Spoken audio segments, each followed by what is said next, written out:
Welcome to the Adventure Mechanics. I'm Chandler, I'm Devin. And I'm Tom. and today we'll be talking about Subnautica. Woo! Yeah, Yahoo! It's like one of my favorite games. I can't wait. I'm excited. right? I'm so excited. maybe too excited. I don't know. Okay, No so, such thing. Subnautica is the, what is it? Trifecta of Doom on Steam. It was an early access survival crafting game built on the Unity engine. And the most surprising part about this is it actually works better than 95% of the games with all of those tags. It's true. Yeah. Oh, yeah. It's proof that it can be done well. Really well. The system can work. It's also the exception rather than the rule, let's be honest here. It's fair. Yeah. Yeah. So, for a little background, Subnautica was made starting in, December 2013? And this was shortly after about a year after the Sandy Hook elementary school shootings, and the team of Unknown Worlds Entertainment was really tired of developing games that had more guns in them, so they wanted to build a non-violent style game. Hence why none of the weapons, and I'll put that in quotes, in Subnautica really can damage anything, except for maybe the survival knife and the drill. So there's not a huge amount of weapons in it. There is one gun later on, but you can't touch it. Well, there's also, we'll get into that.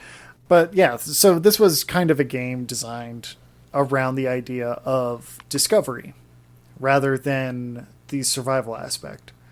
So they kind of developed the game in a way that the thrill of the unknown was the core of their loop.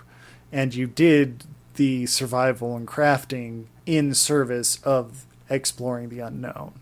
Is that fair to say? Yeah. Yeah, I think so. Okay.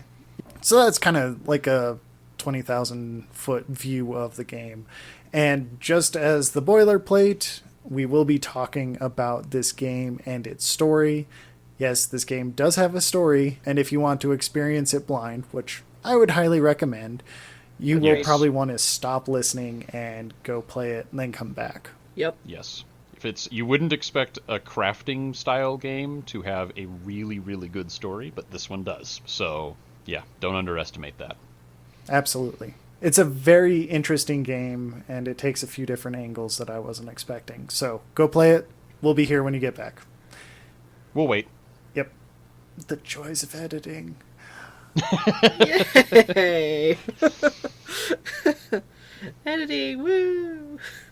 And so, some of the backstory on this game, because it was designed to be the thrill of the unknown and kind of a crafting game mixed together, Unknown Worlds Entertainment made the game and then threw it out as Steam Early Access because they couldn't actually afford to fully develop the game without having more funding. So when they finally had a minimum viable product, they released it and they're like, oh boy, people aren't buying this enough. We have 2 months to make this work. Hence why the game has a few harsh edges in development, and they're still there to this day. One of the things of note is the game has some lag spikes where it just slows down to a crawl, and that's kind of some of the last remnants of this unfortunately tight development cycle. Although this was started in 2014, early 2014, and released in January of 2018, it still had a rather shoestring budget. So the fact that they made such a beautiful game with such a tight budget is something to be very proud of. Absolutely. Yeah. Yeah. The game, you're right. It has like a couple tiny little things that you're kind of like, yeah, I could see that as being something, but truly, don't get the wrong impression. It's a very polished game in many, many, many ways. Oh, absolutely. Probably one of the most polished games I've ever played that was in early access. It's a gorgeous game. So, not to belittle it or anything, but this is definitely one of the most polished crafting games I've ever played. Yep, Which I would agree. That's, yeah. Is probably more of a commentary on the survival crafting genre more than anything else. Unfortunately, yes. There's it was a genre that blew up for a while and then blew up. Yeah. Well, everybody was making it, so yeah. That's a wee bit of a problem. Yep. Uh-huh. But yeah, this is a shining example of one. Yeah, this is how you do a good one. Yep. So do we want to go over a little bit of the story? Yeah. Yeah. If you want to. I'm, Assuming all those people who want to experience the story have gone. Yeah, have you gone yet? Have you gone? Now is your last chance. the train is leaving the station. Jump while you can. Not into the tracks. No. Sorry. The other direction. Yeah, so the story of this game. So you start out, the player character, you start immediately into the action, which is the spaceship that you're on, the Aurora, is going down, and you are getting into an escape pod. And in the descent, you're knocked out briefly. And when you come to, you look outside, and it's ocean! Ocean as far as the eye can see, and the ship is completely crashed and on fire, and Yeah. it's not good. And the Aurora belongs to Altera Corporation, and everything is branded Altera Corporation. So when you finally get your little data pad up, which holds all of your crafting blueprints and your inventory and all that, when you get that up, it always says like Altera on it. And so basically the whole point is that you have to survive on this alien planet, perhaps find other survivors, and try and get word out that you need help. Because it's really, really bad. How could your ship have gone down? And that's part of the mystery. What caused the Aurora to crash? And so as you begin to play and start gathering resources and go along, you don't get the messages immediately. You have to repair your radio, obviously. But you start getting messages from other survivors who their pods went down in the ocean. But you quickly find, as you go to these locations, that they didn't make it. Yeah. There's a whole lot of holes and a Yeah. whole lot There's of a life pods. whole lot of Yeah. yeah. It's not looking so good for you all by yourself. And as you kind of go on, the AI, the friendly Altera AI that's sort of helping you out with blandly sarcastic commentary at times, That's putting it mildly. it begins to tell you that there's kind of a problem with radiation leaking out of the ship. And then the Aurora explodes. Yes, which, if you're playing the game, is actually really cool to see. It's spectacular. It it's happened for awesome. me. It happened for me at night, and I was standing on top of the life pod when it happened. Oh wow! It just looked really great, but obviously really bad for the environment and for you if you're trying to survive because There's it's a going to lot go of critical. really nice stuff around the Aurora crash site. Yes, Yes, there is. Yes, and it's very radioactive and very, very bad. So that's like your big main kind of plot hook. One of the big main kind of plot hooks. The other big main plot hook is you get a transmission from the first officer of the Aurora who gives you a location for dry land that they found, a rendezvous point for all survivors to go to. So if you go there, nobody's there. Big surprise. They didn't survive. Yeah. They didn't survive either. Side note, there's no bodies. Yes. No bodies. Ever. Yeah, there's You no will bodies. Yeah. They're just gone, and you're all by yourself. You just find their PDAs that you get either text or voice recordings on. The wildlife didn't find the PDAs yummy. Oh no! Even though the wildlife finds a lot of metallic things yummy, Yep. Yes, especially those stalkers. especially cameras. Yeah. So when you go to this island, you find out that in fact you're not the first ship to have crashed on planet 4546b, as this is designated. And you find out that another ship had crashed and that there were 3 survivors and that they made a go at trying to survive.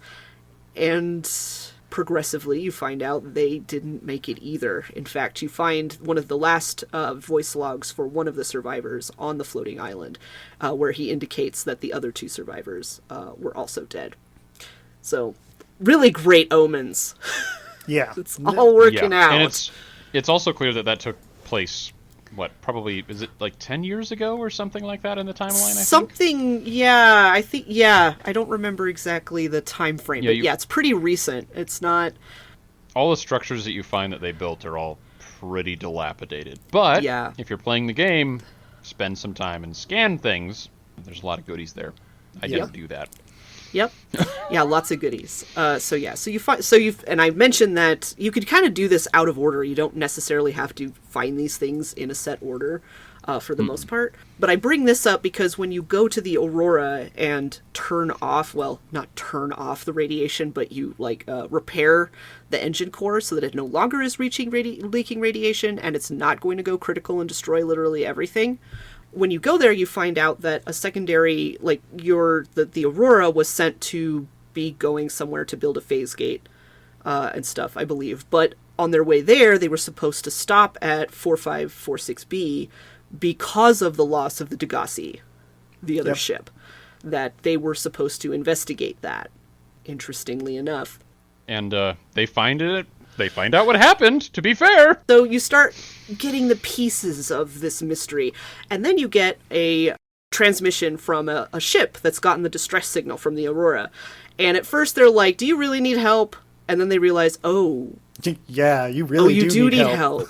Oh dear. Okay, well, we're going to come by and pick you up. We'll send you rendezvous when we get there. So they send you rendezvous coordinates, and it's another island, and there's a big alien structure on this island. It's a god. And I say alien because it's clearly not natural. It glows green. And you find out pretty quickly, once the Sunbeam arrives, the other ship that said they were picking you up, you find out it's a big gun. Yep. Yeah. It goes boom. And it goes... A really big gun. Big laser gun. The Sunbeam also explodes. very spectacular. Yep. Yes. Also happened Don't for me miss at that. night. Oh, it's so good. I'm just it's thinking sad. everybody's just a tourist on this place, and they're just like, ooh, look at it blow up, click, and then walk off. Look at all the wonderful people dying. Look at everybody wow. dying. It's great. It's no, so it's pretty. not great. I will be fair. Like, when I first played this was my second kind of full playthrough.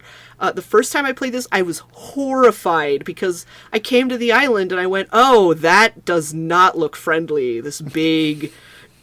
sharp-edged, glowing structure. I'm like, this doesn't look good. This looks really bad. And then the Sunbeam's like, Survivor, we see you. We're going to come down and land. And then, wait, that signal's coming from the planet? What do you mean you can't identify it? And then, and I was just like gape-mouthed, staring as like it explodes in the air and little shrapnels go. Oh, the gun moves. Like, the building starts to move. It goes... and then looks a lot like a gun, and you go, oh no. Whoops. Yeah. And when we say building, it's probably way more accurate to say skyscraper. This thing is huge. It's a massive construct. Yes, and the game does an incredibly good job of creating scale. Like, all the big things in the game feel really big and really imposing. Big. It kind of reminds me of the first time playing the first Halo, where everything was like practically big. And you're like, wait, why would somebody build something so big to hold one map? That's a really ridiculous thing. And that's how the buildings felt in this too. Maybe they were really tall.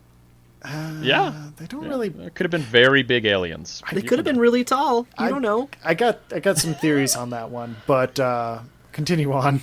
I'll talk about that in the impressions. So the Sunbeam gets shot down, and you can go inside this alien skyscraper gun. And when you go in, you find that you can interact with one of the bits inside of it, which turns out to be the on-off switch.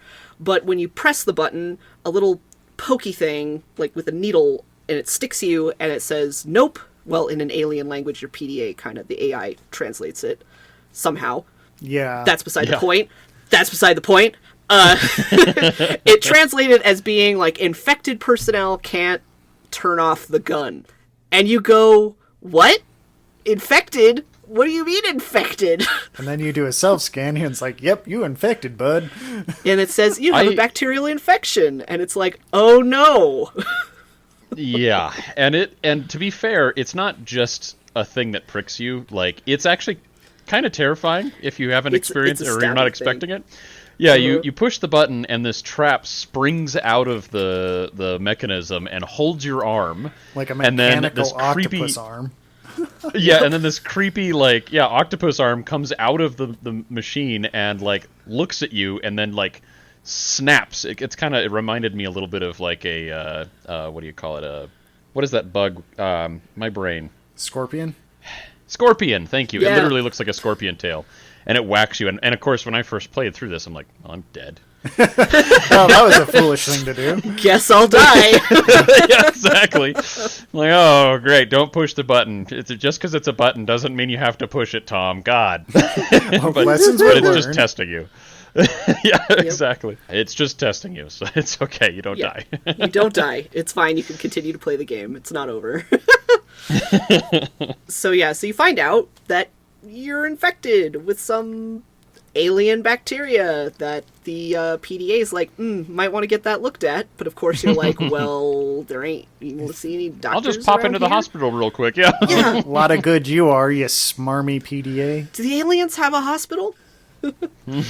Yep. So as you go along, you start to realize that you're not the only individual being upon this planet who is infected. A lot of the wildlife start presenting with these glowing Green sores. masses, green sores on their bodies. Yep. And you come to learn that is the sign of what is called the Kara bacteria. And you start running into these things that are like purple, weird, non-native life forms. They're actually constructs left behind by the precursor aliens. They're called warpers, and they are charged with destroying any infected thing on the planet, which means that as soon as you start presenting with symptoms, they don't like you. No. No, they'll teleport Not- everything to you. Not at all. And that's like a completely separate issue from like all of the other life forms on the planet that may not like you just because they're big predators and you look like a tasty snack. Or perhaps you're invading their territory and they don't like that very much. But more on that later. Yeah. So as you continue to explore, and of course now you're looking for, well, if I want to go home, I have to turn off the gun, but in order to turn off the gun, I have to be cured, so I better work on that. You start getting weird telepathic transmissions from something. You don't know what. Which is terrifying, by the way. Yes. It's amazing. It was more distracting, but that's just because I was getting chased by a big creature at the time. I was like, oh, I don't want to be food. And it's like, who are you? I'm like, I'm trying to see, damn it! Telepaths, quit it. I was in my base when that telepathic message came through, and just so that the listeners know what we're talking about, it's kind of this like gray, like smoky black image that suddenly comes in front of you with glowing purple eyes, and there's 4 eyes. And it looks eerily like not some glasses. of the big monsters around. Yep. Oh yeah, looks very much like some of the most terrifying monsters that are in the game, and it's right in your face. And so I was just minding my own business in my base, thinking I was totally safe, when all of a sudden this thing came up inside my base. It's actually just in your vision, but I didn't know that. And I had this immediate, like, just total terror of like, well, nothing's safe. Nothing is safe in this entire world. I'm going to die in my base, and I can never be safe no matter where I am. Wow. A little melodramatic there, Tom. Scared the shit out of me. This will make you feel better. My first playthrough, and that happened, and I wasn't expecting it. I didn't know it was coming. Right. I shrieked and threw my mouse because I was so startled. Poor mouse. And then right afterward, I was like, oh, I feel so stupid, and this is a really good mouse. And to be fair, the other thing is, after like this creepy, horrifying thing, and there's a horrible, really creepy noise that comes with it too. So there's a lot of ambiance that builds up to this. Absolutely. It has like the most beautiful, soothing female voice, and you're just like, She does. you're just totally confused. I was just like, huh? Yeah, You're she's- terrifying, but you sound so sweet. She's got a beautiful voice, but like the Discord call sound that happens when she connects to you is a little Yes. bit off-putting. Yeah. Yeah, she didn't pick very good times to try and talk to me. It was always like, I am trying to sneak by this giant monster, or I'm getting trying to chased by a live. giant monster, or I'm about to run out of air. Can you call back at some point? Like when I'm not about to die or at risk of death? Yeah. More on her in a minute.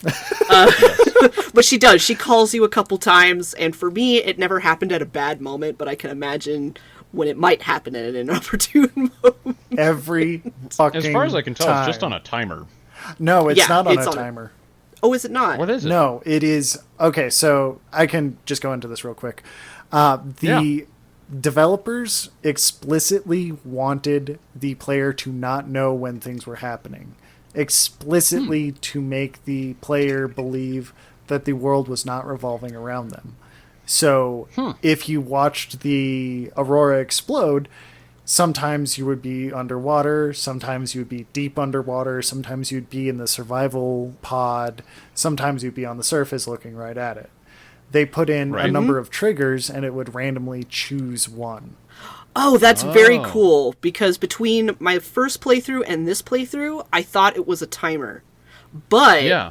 I wasn't sure, because the second time that the mysterious creature that's telepathic contacted me, it didn't seem like it was on a timer. So that makes a lot more sense. Yeah. Yeah. Yeah. And apparently the ones it chose for me were, oh, he's about to die. Hit him with this! Guess what? A little bit more stress for you. I'm calling you. Why don't you ever pick up? Sorry. When this ghostly image thing appeared for me, I was idle. I was standing in the base, and I was literally actually in real life on my phone, cheating, going, where the hell is... I forget exactly. I think I was looking for, like, Cyclops hull parts, and I was like, where am I going to find these things? And then I had my headphones on, and that horrible noise happened, and that's part of the reason I think that it scared me so bad, is I was in a place that I shouldn't have been hurt. And it confused the hell out of me because I couldn't figure out what triggered it. I was like, I'm not even moving. I'm just sitting here staring at, like, the floor. Yep. What's happening? Yep, that was the game's deciding, hey, now's a good time to hit him with this. When you're idle... Sorry, I'm not going to let that go. The game just really wanted to fuck with me. Yeah, that's probably why it scared me so bad, because I was just like, I don't know. The last thing I was expecting. I wasn't even close to expecting that. So, but it's interesting that it's not a timer. That's why I assumed it was, because I'm like, well, I was just standing there. So there's nothing I could have done. It had to be a timer. Otherwise, how would it know? Why would it do that? It's just picking random trigger times. That's pretty clever, honestly. It's pretty Yeah. good.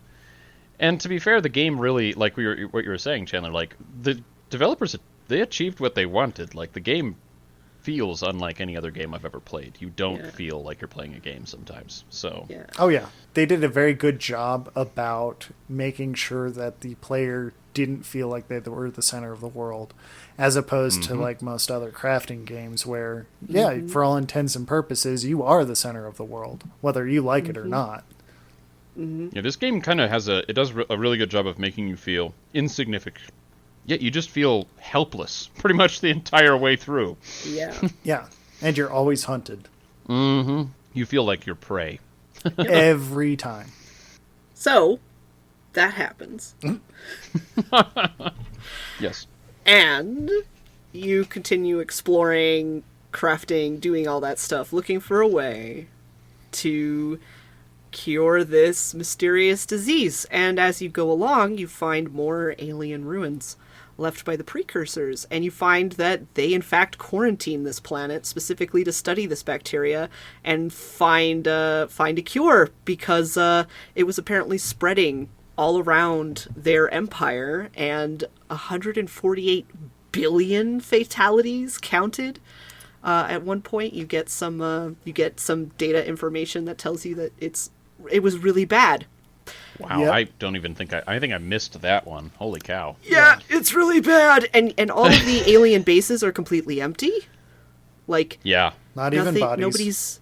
nobody's there. Except The for most that their you find, little robot spiders. yeah, they're little robot spiders. You find warper parts because you find where they started constructing the warpers. Yeah, and then you find like specimens of wildlife that they had captured, and that some that had died. And as you go down, you find also more information about the Degassi and what happened to the survivors of the Degassi. And besides the fact that they're dead, you find that, in fact, one of the survivors, Marguerite, who is just a complete badass, Yeah, she is. probably is responsible for everything going wrong by attracting a big Leviathan to their base and by stealing its baby. Yeah. For context, the big monsters are called Leviathans. They're about the size of a Walmart. Yeah, they're really Yeah. big. The really big creatures, they're Leviathan class creatures. So Yeah. they have the majority of them are aggressive. Yep. Most of them are, except for the reefbacks, I think. Yeah, Yeah. reefbacks. I was hoping sea you would call them treaders. reefers, because that was just funny. Yeah, I know this. I was like, come on, call them a reefer. mean- Call them a reefer. No, they're reef. The Reefy boys. Yes. Yeah, those.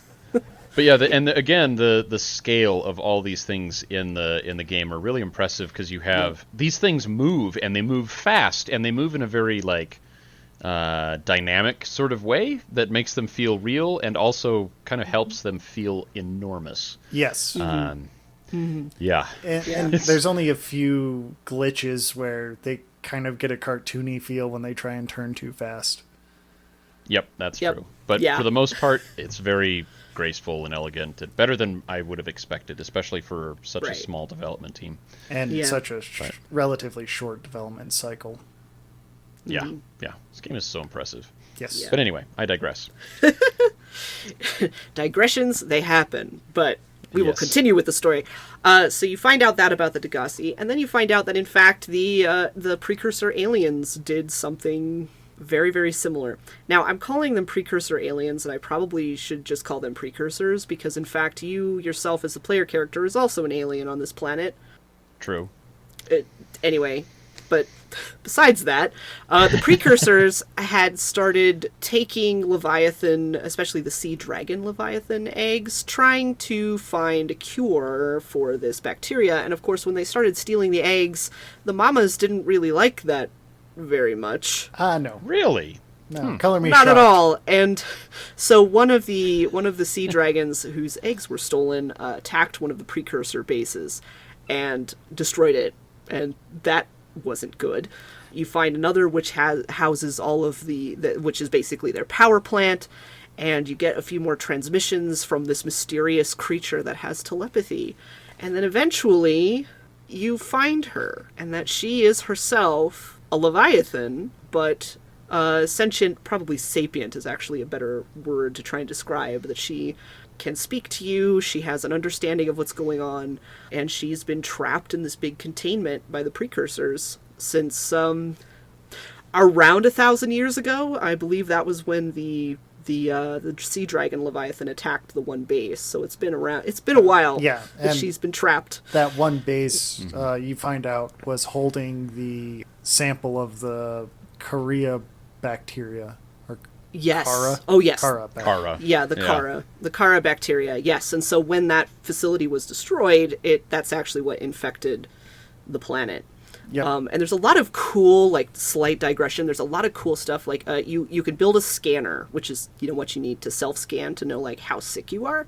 But you can scan it to find blueprints and learn stuff about different things. But you get really cool tidbits about the fauna and flora of the planet. And one of the things, and I don't remember in which it is, but it basically says that it looks like there must have been a mass extinction in fairly recent history, because a lot of the creatures seem to have evolved from a very few, a small amount of common ancestors, which is a kind of a cool hint as to what happened, which is to say, massive infection of the planet, this highly infectious black bacteria, which seems to know no bounds between different biologies, and it killed so many. And so you're now seeing what the survivors have been able to do in the last 1,000 years. Yeah. Which is neat. Yeah. It's also telling that the biomes still exist at all. Yeah, it's really wild. And I just have thoughts. Anyway, later. So the Sea Emperor Leviathan, which is the The telepathic lady. the telepathic Leviathan. You find her, she's been in this containment, she's trapped, she can't get out. Nor can her eggs get out, but they also can't hatch. And so she speaks to you, and she tells you that she's been down there for a long time. It's time for her eggs to hatch. She needs help. And that if you are willing to help her, that she will give you what the precursors so wanted to take from her. She's aware of what they wanted. And in fact, she says that she tried to speak to them. And there's hints from data scans that you get from the precursor ruins and stuff, that, and data information, that the precursors might have been telepathic on some level as well. But the Sea Emperor, she says they didn't hear her. And she says couldn't, like the actual dialogue says couldn't. Yeah. But I have questions about that and thoughts, but that's for later down the line. So she offers that if you help her, she'll help you. And so you go, okay. So you get the stuff that she needs, because she there's a special... the eggs only hatch under like certain conditions, so you need to formulate a catalyst in order for the eggs to hatch. You get all the ingredients, you make it, you put it together, you hatch the eggs, and then they say goodbye to Mama. They swim out through the gate that you opened into the wild, and Mama dies. Yep. And because her time is done, it's time for her children to go out there, and it's like, oh my. And she has like really great philosophical dialogue, but it will make me cry if I talk about it, so I will just keep going. So once the hatchlings have gone out into the water, they start creating this enzyme 42, that the precursors had found in the wild, but were trying to synthesize it, trying to find where it came from, so that they could cure, because it cures the bacteria. It kills the bacteria and you're cured. It's amazing. It's like magic. So the little baby Sea Emperors start making that enzyme, and if you come into contact with that enzyme, it cures the sickness, you're fine. And you find out also kind of tangentially, like how not everything on the planet has died is because there are vents that the precursors put in the ocean floor to their bases. That some of the fish, the peepers, have been going down into the vents and going into the Sea Emperor's chamber, getting some of the enzyme and then coming back out. So while it's not enough to cure everything, it's enough to keep the ecosystem alive, which is how it's not a dead planet when you get there. Very much So- not a dead planet. So you're cured, you can turn off the gun, and you go turn off the gun, but you can't get off yet because, well, you can't get off the planet yet. I mean, I'm sure you could get off if you wanted to, but maybe have a base for that before. Maybe a sock. I don't know. Because, it's just common sense, people. Just common sense. And, anyway, but you can't get off the planet yet. So you get a transmission, and it's actually, for me, this happens earlier, like, these things happen in a different order than I'm telling them, but it just makes more sense to tell it this way. You get a transmission from another Altera ship that's way far out that says, we know you're in distress, we can only meet you halfway. So if you go to the Aurora, there in the captain's cabin, there's plans for a Neptune escape rocket that will get you off the planet. You just have to build it. And you're like, okay, I'm cured, I'll go do it. So you go and you get the plans. And you start becoming Mark Watney. Yes, and you become Mark Watney, and you're gonna science the hell out of it.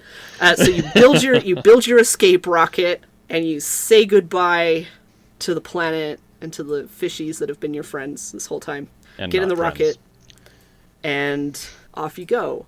And as you're leaving the planet and leaving the system, the Sea Emperor contacts you again, basically to say goodbye. She's ending, you're leaving, endings and beginnings, and then off you go. Credits roll. Space to sand. Yeah. Stuff like Yep.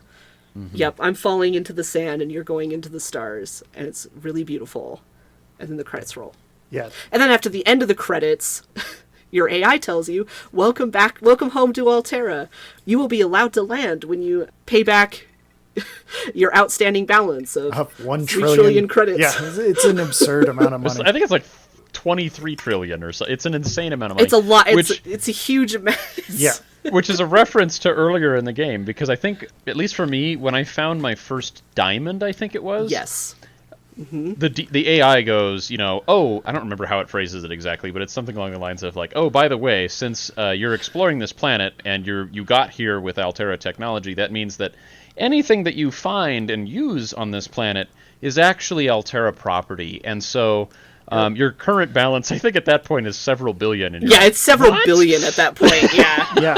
yeah. The AI and some of its commentary adds a little bit of levity throughout Yeah. the game, whether or not great. you're terrified or you're feeling really sad about how things are going. The AI is just there to give you so much shit.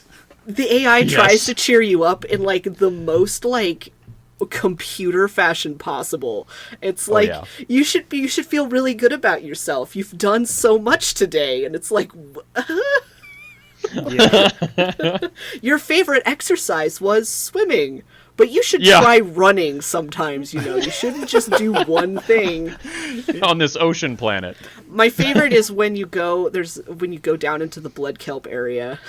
Oh my god, it's so dumb. I mean, it's dumb, but it's hilarious. Like, it's not dumb. It's, like, just hilarious. But, like, the fact that when I first went into this area, I was terrified. It's dark. The plants are, like, creepy, pale white with red globs of what looks like blood on them. Yep. And there's weird noises.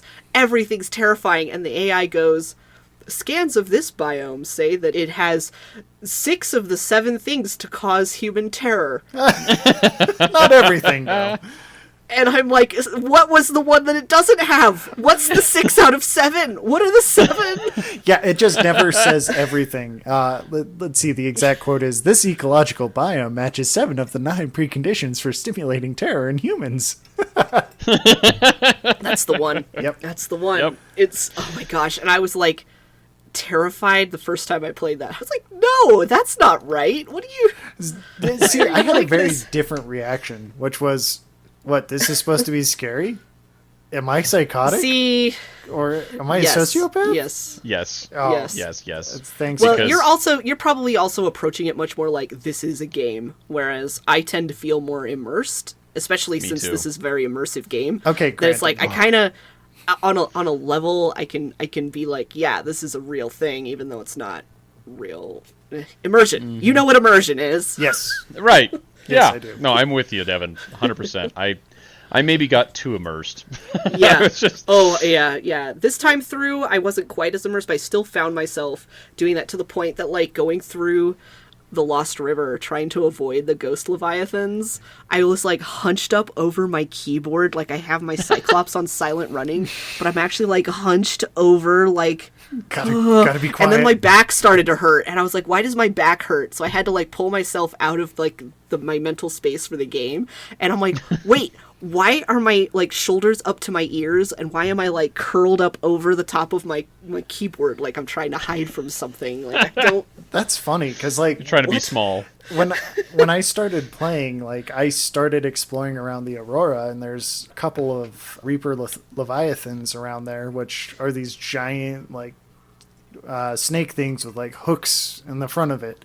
And, like, I got really into it, and I was like, oh, this is terrifying. So I climbed up on the back of one of the engines, and then one of the things just came flying out of the water and, like, just floating towards me like it was still swimming. I'm like, okay, I think we have an understanding, game. You're a game, and this is fucked. And like, that was the moment that I was like, okay, terror is completely gone. That thing is hilarious now. If they kill me, it's going to be funny. Like, that was it. But when you see one of the Leviathans just come up and you're like, oh, I only have a knife and this thing flies, you're like trying to stab it and it's like not even making noise. You're like, okay, well, immersion's gone. It's gone. Yeah, that would do it. Yeah, and then, like, that set the tone for my entire playthrough. And that was, like, the first 5 hours of the game. That is probably the most consistent glitch that I noticed in the game was things that should be swimming, flying. Yes. Yep. I had a boomerang fish that was swimming through the interior of my definitely not flooded base for, like, Yeah. multiple days. Yep. I thought he was a pet after a while. I was like, this is a pretty cool boomerang. He can fly. Yeah. There are also schools of like boomerangs that are apparently not actual entities in the game, because you can actually like swim directly through them or use your ship through them, and they will constantly go flying through your base. They constantly. That's a normal thing. Clip through your base. Yeah, things like clip that. through, exactly. Yeah. That those are the moments where you're like, it's a game. A bunch of lava larvae like clipped through my Cyclops, and I was like, no, I've got like 12 on the hull and like 12 inside. Like, how is this fair? Okay, so the lava larvae actually kept smacking into my Cyclops, which is this giant submarine, and they kept like the sound effect for it was so funny because it sounded like you were getting hit by like a pigeon hitting a window. Like, you're like, oh my god, what did I hit? And everything you hit with the Cyclops was this pong. It was very jarring going through a school of fish, let me tell you. Oh, yeah. Yep. It's scary the first time, because you're like, Jesus, am I running aground? Oh, God. Yeah. And they're like, oh, no, I'm just smacking bugs on my just, windshield. Yep. Yeah, Okay. Yep. Except the bugs are gigantic fish. That's fine. Yeah, there were a number of bugs in this game that prevented me from really getting into the immersion zone, because it takes me a couple hours to really get into a game. And whenever I see a bug like, a flying reaper, it kind of pulls me out. And one of the most common ones was how I kept on dying, which you get this small submarine they call a sea moth, which is basically like a Volkswagen Bug you can drive around in the ocean, right? And yes, they don't like prevent you from jumping out when you're still moving. And most of the time, the sea moth just keeps sailing, and you're just like flying in the back, like most games. And I kept doing that, and then one time I was like, "Ooh, I want to get that," and then I hopped out, and I was like, "I'm dead. Why am I dead?"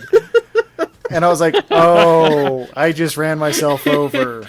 Just like slow-mo wasted. Exactly. Yeah, that's exactly what happened. The most lethal thing to me in this game, by a wide margin, was the sea moth. Not the giant monsters or leviathans. No, those were just terrifying. It wasn't suffocating. I only did that once or twice. No, it was getting run over by a goddamn submarine. Most dangerous game. I actually I never killed myself by running myself over with the sea moth, but one of my earlier experiences with that was I drove the sea moth directly up to the hatch of my base and hopped out before it stopped moving, and clicked on the hatch at the same time, like it was a really rapid thing, and then the sea moth slammed into me and crushed me between the base and the sea moth, but I still opened the hatch and got into the base, except that the sea moth hit the base, which damaged the base, so then the base was flooding, so I like suddenly get out of my sea moth and I'm injured. I didn't put it together right away. I just got out, I'm like, oh, and the guy makes this horrible noise, and then there's like water filling up the base, and I'm like, oh my god, is a Reaper Leviathan attacking my base? Ah! Oh, that's so funny. And so I like ran around looking for stuff, peering out the windows, like, oh my god, we're under attack. And after not seeing anything, and then staring out the hatch and looking at how close the sea moth was to the base, I went, uh-oh. You're like, the sea moth is like jammed in the hatch. You're like, huh, that's probably not good. Maybe it's just that I'm a bad driver. Got it. Yeah. Aha! Nailed it. Yeah. So those were yes. Those were little bugs that just pulled me out and kind of violently reminded me, quite literally violently reminded me, very violently, that it was a game and I shouldn't take it too seriously because, yeah, you're gonna kill yourself with this damn vehicle that's so fucking convenient. Like you're just gonna die to it. It's gonna happen. You accept your fate. Like, this is why you don't play hardcore mode, because how embarrassing would it be to play this game? Hardcore mode is where you only get one life to live in this game. Yeah. How embarrassing would it be to lose your game because you fucking ran yourself over? Because you ran yourself over. Yeah. That would. Yeah, and I can totally see it. That would make me rage quit. Like, yeah, no. Yeah. I would not advise playing this in hardcore. I mean, unless you enjoy just torture. One life to live. sort of thing. Yeah. Yeah. Oh god. There's so many hours in this game. I mean, I could kind of see it. I could kind of see it being fun, but my god, it would be so. I mean, you can genuinely sink 30 plus hours. I mean, I haven't beaten the game personally. I know the storyline because I watched a video that went through the last little bit. But to give you an idea of the scale of this game, I've played 33 hours of this game, and I'm halfway, I would guess. You can get lost doing all kinds of things that aren't it progressing. And so, yeah, playing this in hardcore, man, you've got to really love this game and really love repetition, because you can sink 30 hours in and then... Yeah, you got to be a done. masochist for it. Oh, man. Big time. Yeah. No, thank you. Yeah, and that's kind of the reason why, like, I started playing this for a couple hours with the food and water mechanics enabled. And I kind of realized those were just a distraction. Like, if you're into the survival aspect, absolutely play with those enabled. I think it's like survival mode.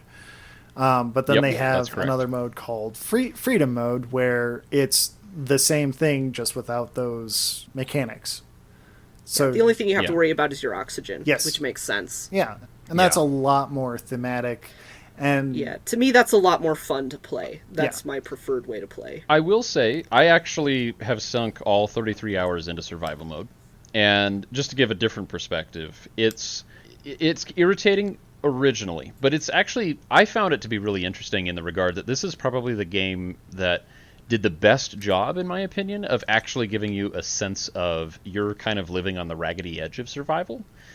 And for me, I kind of liked the idea of having to keep track of food and water, just because it was like, I really felt like I was isolated on an alien planet, and that if I slipped up and I didn't pay attention, I could die for something very stupid, which is really interesting. It's the first game that has ever actually given me that impression of like, oh man, if you got stuck alone, you're fucked. Like, so much of your time is spent just staying alive, let alone all the other stuff. Just keeping your body together is a lot of work. And later in the game, it's not too bad, because as you progress a little bit further into the game, you're going to pick up a number of blueprints that are going to make eating and drinking trivial. You'll get a heated knife that you can just swipe at any fish that is swimming by, and the fish is instantly dead and cooked. So you can consume it immediately. That makes basically just underwater eating. That eliminates just water up your nose. Exactly. It's great. I don't know how you do that with a mask on, but you do. But that basically eliminates the problem of food. Food becomes a non-issue after that, because you just, I'm getting hungry, and you kill a couple things and you eat them, and then you're good to go again. And the other thing that you have is a part that you install in your base that it separates water and sodium, so that you can get nice, clean, fresh water instead of salt water. And that actually does two things. It gives you salt, which you can use to cure food, so that actually even further helps the food problem, because you can then keep dead fish to eat for basically indefinitely. And it also gives you enough water that thing alone, as long as you continually, as you go back to the base, you're picking up water and stuff from it, it solves the water problem. You'll never need to do anything else. And the sodium also, ironically, can give you water as well. So it's like stupid useful. And once you have those two tools, you're fine. Food and water is a non-issue from that point on. So don't be totally discouraged to play it in survival. It does, I think, add an interesting element to it. Yeah. But only if you're into that. Yeah, it's nice having the flexibility to not have to care about it if it's not your thing. I agree. Yeah. Because there's plenty of people that are not going to want to do that. But I would just... Actually, you know what? I'm going to take that back. Definitely do it. Everyone should do it, at least for a little bit, and get a taste of it, and just kind of see. And that way you can have that experience. And then if you don't like it, turn it off. It's no big deal. Yep. Yeah. And if you don't want to do any of that, and you don't even want to bother with the story, the game does have a creative mode, where you can just kind of do whatever and have fun. Yep. Yeah. And I think you can't die in that mode? Yeah, you can't die in that mode. You just basically are one with the biomes, and you just see everything. Yeah. Which is kind of a nice you touch. can look at stuff. Yeah, it's kind of neat. is. You can kind of explore freely and just wander around and see stuff that maybe, like, without the threat of dying, like, you wouldn't have wanted to explore before. Yeah. Yeah. And if you are absolutely terrified of caves or giant things in the ocean, then that's a good thing to turn on if you just want to see the world that they made. Yeah, and Yeah. if you have honest to God thalassophobia, which is to say the fear of the ocean, like, you're just gonna have a hard time. Yeah. And I feel very sorry for you because it's Yes. even though I find it scary at moments, it's just so beautiful and so wonderful. And I encourage you, even if you're scared of the ocean, to give it a shot if you can. And oh yeah, totally. And yeah, the creative mode also kind of would probably give you a good idea of just the amazing, incredible artwork of this game. Like, I've never played a game that felt like a real world as much as this one did. Like, when you're swimming around in this ocean and you're checking out all these different creatures and stuff, it's almost impossible not to get the sense that this place could exist. I mean, obviously there's like game elements and balance and all of these other things that are kind of messing with that, but Right. yeah, it's incredible. The artwork is awesome, and things actually look like they kind of evolved together. And so yeah, if you want to just see pretty stuff, throw it in creative and have a blast. It's a beautiful game. Yes. And it has VR. Yep. Yes. So Yeah. If you Yeah. have a fear of getting run over, make sure you stop the sea moth, because otherwise you will be Yes. living that fear of getting run over every time you get run over by your sea moth. Just saying. It yeah, it's true. happened to me a number of times. Yeah. The most dangerous thing, the sea moth. But yeah. So I think the reason why this game stands out is because that the developers decided to focus on the story and the thrill of the unknown, Yes. and didn't go for the easy shorthands of the genre they chose to work in, which is procedurally generated, no story, mastering the domain. And you do do those. I mean, there's no procedural generation. This is a static map with random seeds where things can drop.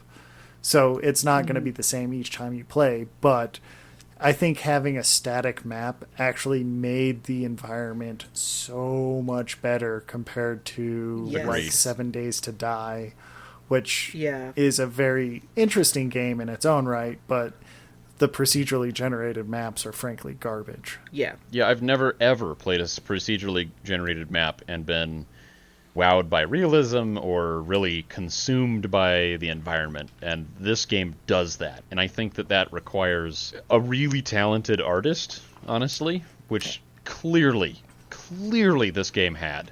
And a really talented set of level designers. Yes. Specifically, Yes. because they did try this game as a procedurally generated game, and they realized Yeah. quite quickly that, like most games that are in this genre, it's not interesting when it's Yeah, procedurally it feels generated. very flat. Yeah, it just is sort of bleh. Yeah.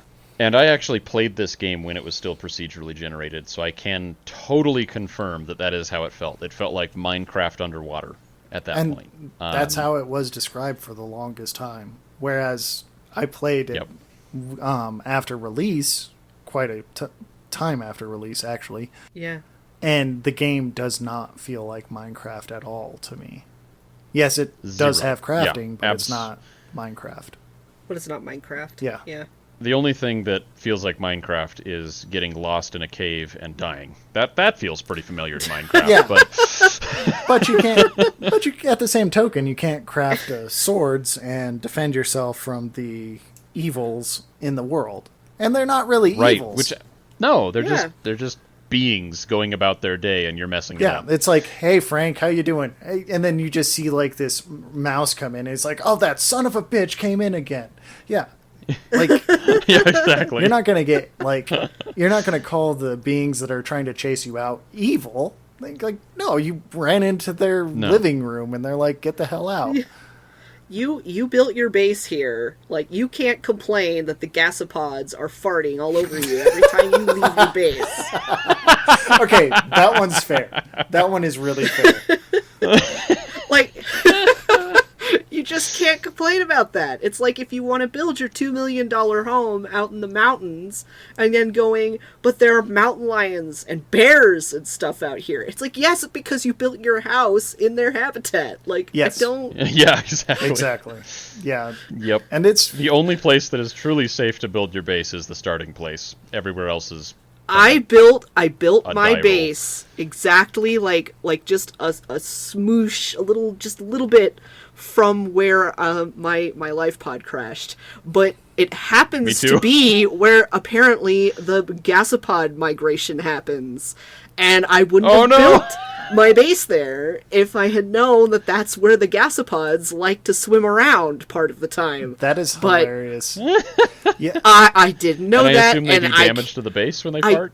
No, they don't do any damage. Like, I mean, they don't do any damage to the base. It's just like if you swim out into a cloud of their farty stuff, you're gonna die. Like, it does damage Then to you get damaged. because it's like poison. Yeah. So Right. you know, so you learn to live with it. You try and give them a wide berth, or if you notice that they're starting to poop out their little thingies, that you just go, nope, I'm not going that direction. I'm going to go in a different direction. See, like, the tiny ass base that I made not only had a gasopod in it, but somehow I attracted a stalker there too. So I had two did pet too. stalkers that I didn't mean to have, so I feel your pain. I don't know how they came, but they just suddenly were there, and they're constantly trying to chase me, and then just hanging around. And I'm like, don't you have a much better habitat? Like 50 feet away? 20 meters that way? Isn't Right. there metal over there you want to chew on? And then they started stealing the cameras from my scanner, and I gave up. Like, I finally, like, I went through the entire game without the scanner room, and I finally, like, after I beat the game, built the scanner room, and I was like, there's these cameras here. And then, like, I tried moving one around, and I was like, why does it look like I'm in teeth? Oh. Even because after... you are in teeth. Yeah. What do you mean? So my cameras just were Yeah. useless because the stalker outside my base was like, oh, no, this goes here. It goes here. Yeah, that's exactly what happened. Oh, like, yeah, I that's suddenly super noticed fun. that the Okay. cameras were being moved around, and I was like, huh. And then, like, I went off on an excursion and then came back, and the cameras were just gone. And I was like, okay. I guess the stalkers wanted them more than I did. Absolutely. Ah, yes. So there is a way to totally fix that, by the way, so that the stalkers do not take the cameras. So if the way that I solved the stalker problem, I kind of did it on an accident. I built my base right next to a thermal vent. Not even necessarily on purpose, other than I just thought it was cool looking and thought it would be really neat. I built an observatory, like, first. So I built an observatory hanging over the thermal vent, which is really cool. Oh, nice. Nice. Yeah, it's pretty sweet. And then what I discovered is that the cameras are completely impervious to temperature. So the thermal vent has a little pocket. If you fly the camera into it, there's a little pocket in there that has like some sandstone or something like that in it. And you can park the cameras at the bottom of the thermal vent down there, and nothing will bother them ever. That's a good idea. The stalkers are like, man, that's too hot. I can't eat that hot dog. Right? After I I'll spent just go somewhere else. after I spent like probably literally over an hour chasing cameras, I would like run after one, or actually I'd get in the scanner room and take control of one, wait for the stalker to let go, and then zip back to the base. And then I would literally, this happened like 3 or 4 times, where I'd be driving the camera back to the base and about to park it on the scanner room. As I watch a stalker swim off with the other camera, I'm like, you son of a bitch! So I'd park my camera, jump over to the other one, then he'd let it go, and I'd come flying back, and another stalker would be going away with the camera I just brought back. And I was like, okay, this isn't working. That's hilarious. I got so pissed off. So that's how I came up with the thermal vent thing. Although, there is actually an argument to leave the cameras out so the stalkers can steal them. Granted, having a thermal, or what do you call it, scanner room kind of solves this problem anyway. But if you ever need stalker teeth, just leave a camera out. Oh, that's clever. Yep. I never needed Yeah. enough Nope. teeth to do that, but Yeah. You'll find them. I went to recover a camera at one point, and there was literally a pile of like 4 or 5 stalker teeth, like basically laying next to the camera, and I was like, oh, stalkers cool. like giving me teeth with the camera. That's clever. Uh-huh. I didn't think of At that. least they pay for their fun, I guess. Yeah, well, they're like sharks. But- Yeah, exactly. So, Absolutely. Yeah, this game is very interesting because of the thrill of the unknown. Yeah. So, like, if you've heard us talk about the story and you still want to play it and you haven't yet, first of all, why are you still listening? Second of all, Yeah, go start downloading it now while you finish listening. Yeah. Like, yeah, it's a very interesting game, and I highly recommend going in as blind as possible because, yes, we may be griping about the bugs, but I guarantee that all of us have a minimum of 30 hours into this game. And oh yeah, I'm over 40 yeah, like hours in this game between my 2 playthroughs. yeah, and as much as I gripe about getting run over and all the bugs, I enjoyed every minute of it, which is saying something because you don't think of traveling from one edge of the map to the other hunting for things, which is the entire third act of this game, which is surprisingly weak. This has third act syndrome. I'm going to say that now. It does. It kind of does. Yeah. Even with that, it's still a great game because they made movement in this water world so enjoyable. Like, Yeah. even if you know the map like the back of your hand, it's enjoyable. Yeah. Editor Chandler here. Tom's audio cut out on us while we were recording at this point, and since this is a exceedingly long episode, I'm going to take this as an opportunity to break it up into 2 separate parts. This has been The Adventure Mechanics. I'm Chandler, I'm Devin. and I'm Tom. and we will talk to you later. Bye.